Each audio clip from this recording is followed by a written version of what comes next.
நம்ம அல்ட்ராவோட எல்லா தயாரிப்புகளுமே ஆரோக்கியமான ஃபுட் கிரேட் ஸ்டெயின்லெஸ் ஸ்டீலால் தயாரிக்கப்பட்டது. அல்ட்ரா என்றால் ஆரோக்கியம். வணக்கம். செய்தி சுருக்கம். பயங்கரவாதிகளை ஆதரிக்கிறது, ஊடுருவல்காரர்களை பாதுகாக்கிறது. காங்கிரஸ் மீது மோடி தாக்கு. வடகிழக்கு மாநிலங்களில் சுற்றுப்பயணம் மேற்கொண்டு வரும் பிரதமர் மோடி இன்று அசாமின் தராங் மாவட்டத்தில் நடந்த நிகழ்ச்சியில் நலத்திட்டங்களை தொடங்கி வைத்து உரையாற்றினார். அசாமில் முந்தைய காங்கிரஸ் அரசு செய்த தவறுகளை எல்லாம் என்டிஏ அரசு சரி செய்து கொண்டு வருகிறது. அசாமில் ஊடுருவிய நபர்களிடமிருந்து லட்சக்கணக்கான ஏக்கர் நிலம் மீட்கப்பட்டுள்ளன. ஊடுருவல்காரர்களை கொண்டு மக்கள் தொகையை மாற்ற சதிகள் நடக்கின்றன. அது தேசிய பாதுகாப்புக்கு மிகவும் ஆபத்தானது. ஊடுருவல்காரர்களிடமிருந்து நாட்டை பாதுகாப்பதே அரசின் நோக்கம். ஊடுருவல்காரர்களை அகற்றுவதற்கு நாங்கள் எடுத்த முயற்சிகளுடன் ஒப்பிடும்போது எதிர்க்கட்சிகள் என்ன செய்தன என்பதை நாட்டு மக்களுக்கு சொல்ல வேண்டும். ஊடுருவல்காரர்களுக்கு அடைக்கலம் கொடுப்பவர்களை இந்த தேசம் மன்னிக்காது. அதற்கான விலையை அவர்கள் கொடுக்க வேண்டியிருக்கும். அரசியலுக்காக இந்தியாவின் கொள்கைகளுக்கு எதிரானவர்களுடன் காங்கிரஸ் தொடர்பு வைத்திருக்கிறது. ஆபரேஷன் சிந்தூரின் போதும் அது தெரிந்தது. பாகிஸ்தானின் ஒவ்வொரு மூலையிலும் பயங்கரவாதிகள் அழைக்கப்பட்டனர். ஆனால் காங்கிரஸ் இந்திய ராணுவத்தை ஆதரிக்காமல் பாகிஸ்தான் ராணுவத்திற்கு துணை நின்றது. பயங்கரவாதிகளை வளர்ப்பவர்களை காங்கிரசார் வளர்க்கின்றனர். தேச விரோதிகள் மற்றும் நம் மீது படையெடுப்பவர்களை பாதுகாக்கும் வேலையை காங்கிரஸ் செய்கிறது. அதனிடம் எச்சரிக்கையாக இருக்க வேண்டும் என்று பிரதமர் மோடி கூறினார். புதிய எதிரி என விமர்சித்த ஸ்டாலின் கதறல் ஆரம்பம் என விஜய் பதிலடி. எம்ஜிஆரையே விடாதவர்கள் தாவேகாவை விடுவார்களா?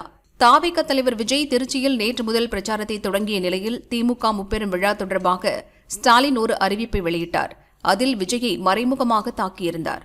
புதிய எதிரி உட்பட எந்த கொம்பனாலும் திமுகவை தொட்டுக்கூட பார்க்க முடியாது என கூறியிருந்தார்.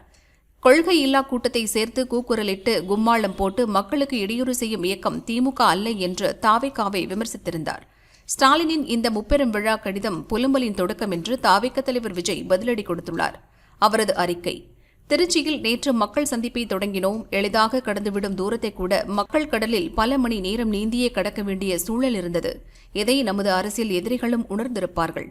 விஜய் வெளியே வரவே மாட்டான், மக்களை சந்திக்கவே மாட்டான் என்று ஆள் வைத்து கதையாடல் செய்தவர்கள் இப்போது புலம்பத் தொடங்கியுள்ளனர்.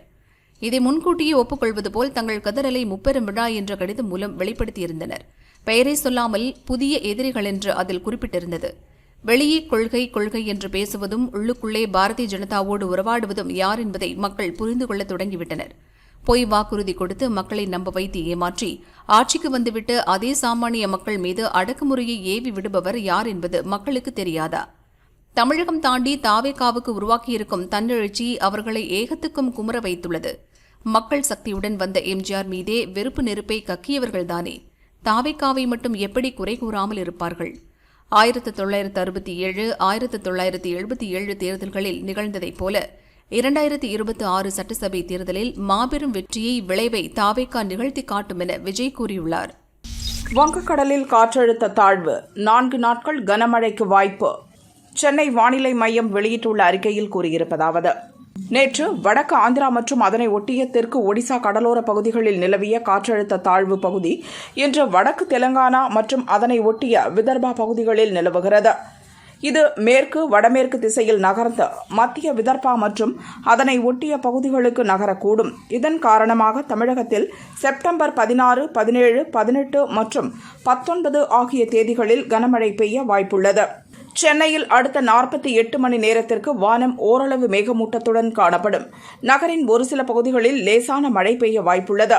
தென் தமிழக கடலோர பகுதிகள், மன்னார் வளைகுடா மற்றும் அதனை ஒட்டிய குமரிக்கடல் பகுதிகளில் இன்று முதல் செப்டம்பர் 18ஆம் தேதி வரை காற்று 50 கிலோமீட்டர் வேகத்தில் வீசும். இப்பகுதிகளுக்கு மீனவர்கள் செல்ல வேண்டாம் என சென்னை வானிலை மையம் எச்சரித்துள்ளது. அதிகாரத்தை ருசிக்க வரவில்லை, 6 மாதத்தில் போய்விடுவோம். கலவரத்தில் இறந்தவர்கள் தியாகிகளாக கருதப்படுவர். நேபாளத்தின் இடைக்கால பிரதமர் சுஷீலா கார்கி உயரதிகாரிகளுடன் ஆலோசனை நடத்தினார். பின் பேசிய அவர், நானும் என்னுடைய குழுவும் அதிகாரத்தை ருசிப்பதற்காக இங்கு வரவில்லை. நாங்கள் 6 மாதங்களுக்கு மேல் இருக்க மாட்டோம் என கூறினார். நாட்டை நிலைப்படுத்தி நீதிக்கான கோரிக்கைகளுக்கு தீர்வு காணவே வந்துள்ளோம். 6 மாதங்களுக்குள் புதிய தேர்தல் நடத்தி முடிக்க பொறுப்பேற்றிருக்கிறோம். தேர்தலுக்கு பிறகு புதிய பார்லிமெண்டிடம் நாட்டை ஒப்படைப்போம். நேபாள மக்களின் ஆதரவில்லாமல் இதில் நாங்கள் வெற்றி பெற முடியாது. செப்டம்பர் 8 நடந்த கலவரத்தின் போது இறந்தவர்கள் அனைவரும் தியாகிகளாக அங்கீகரிக்கப்படுவார்கள். அவர்களுடைய குடும்பங்களுக்கு தலா 10 லட்சம் ரூபாய் நிவாரணம் வழங்கப்படும்.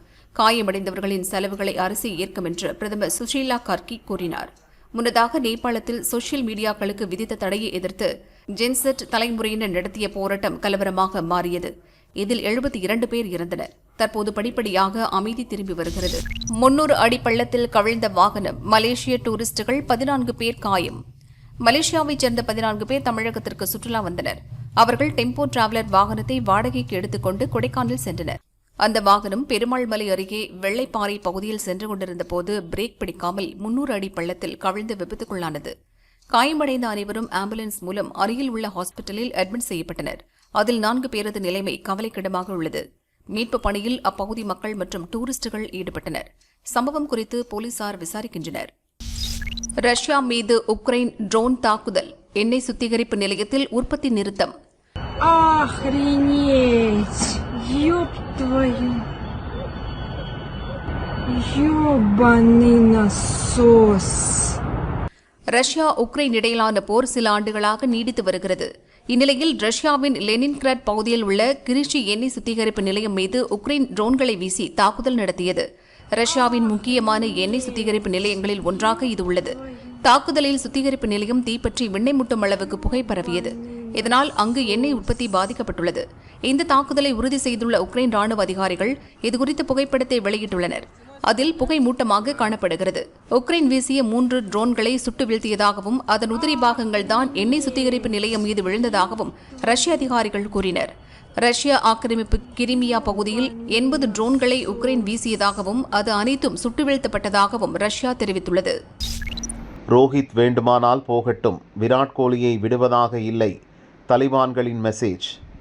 இந்திய கிரிக்கெட் அணியின் நட்சத்திர வீரர் விராட் கோலி டெஸ்ட் போட்டிகளில் இருந்து ஓய்வு பெறுவதாக கடந்த மே 12இல் அறிவித்தார். 36 வயதாகும் விராட் கோலி 123 டெஸ்ட் போட்டிகளில் 9230 ரன்கள் குவித்துள்ளார். சச்சின் சாதனையை முறியடிப்பார் என எதிர்பார்க்கப்பட்டவர். ஆனால் தொடர்ந்து விளையாட விரும்பவில்லை. கோலிக்கு பாகிஸ்தான், ஆப்கானிஸ்தான் நாட்டிலும் ரசிகர்கள் உள்ளனர். அதிலும் தலிபான்கள் இயக்கத்தில் உள்ளவர்களுக்கும் கோலி பிடிக்குமாம். தலிபான் தலைவர் அனஸ் ஹக்கானி பாட்காஸ்ட் நிகழ்ச்சி ஒன்றில் பேசியபோது இதனை தெரிவித்தார். டெஸ்டில் ரோஹித் ஓய்வு பெற்றது நியாயமானது. ஆனால் விராட் கோலியின் ஓய்வு ஏன் என தெரியவில்லை. உலகத்திலேயே சிலருக்குத்தான் அந்த மாதிரி தனித்தன்மை இருக்கும். விராட் கோலி 50 வயது வரை விளையாடலாம் என நினைக்கிறேன். இந்திய ஊடகங்களால் விராட் கோலி எரிச்சலாகி இருக்கலாம். அவருக்கு இன்னும் நேரம் இருக்கிறது.